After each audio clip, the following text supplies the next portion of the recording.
All right, so I did Antoni Gaudi, and he is a Spanish architect. He was born in 1852 on the provincial Catalonia on the Mediterranean coast of Spain, and then later died in 1926 in Barcelona. He was the son of a coppersmith who lived with him later on in life, and some say that's kind of why he never maybe was married. In 1869 or 1870, they weren't really for sure, but around that time, he traveled to Barcelona to study architecture from the Provincial School of Architecture. It took him 8 years, however, to finish his schooling because it was interrupted by having to serve in the military. And so then in 1878, he began his works, and he kind of continued his favorite floral Victorianism style. And his creations had highly animated patterns for the time, and he used brick, stone, ceramic tiles, and floral or reptilian metalwork. His wide variety of works kind of ranged from single-family homes to housing blocks, palaces, religious buildings, and other special commissions.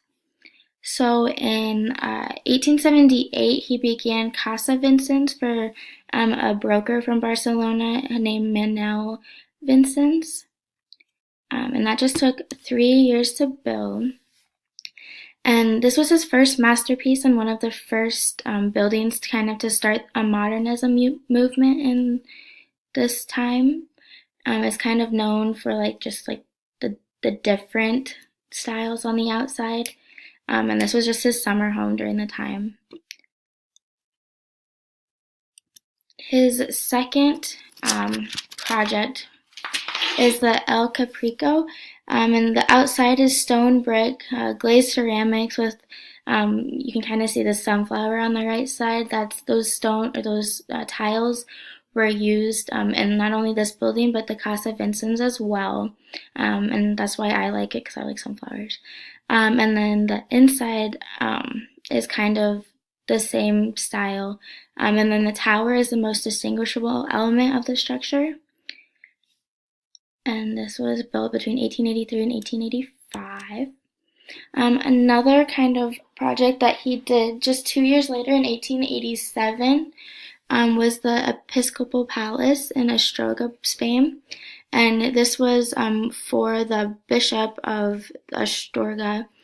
And in 1893 he finished.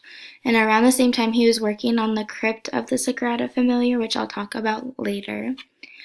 Some other pieces that he did was the Casa de los Boutrines, which was built in 1892 and was finished in 1894, and that's the top picture there. And then the Casa Calvet was built in 1898 and was finally finished in 1904, and that's the bottom picture. Gill Park was built in 1900 and then finished just 14 years later.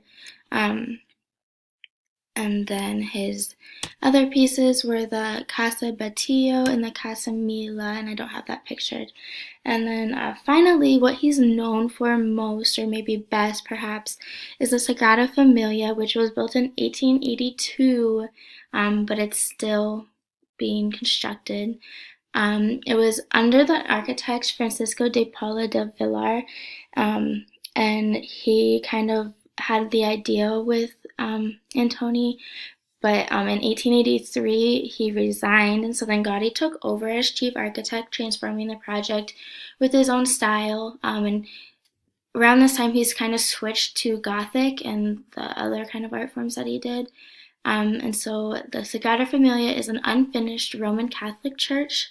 Gaudi devoted a lot of his life there and actually ended up dying. He was hit by a car during the construction, and so when he passed away it was only 15% finished. And the construction kind of slowed down during the Civil War and later on, 10 years later in 1936. And then since then, the construction has kind of been relied solely on other donations and other architects just working on it. And actually, during the war, Gaudi's plans were destroyed, and it took over 16 years to piece together his master model. And then, so here's some pictures. The inside is super detailed and just the pictures are wonderful. And outside they have tons of like the steeples and it's kind of crazy looking. And so as of 2015, 70% of the Sagrada Familia is finished. And it's not done yet, I don't think. But yeah.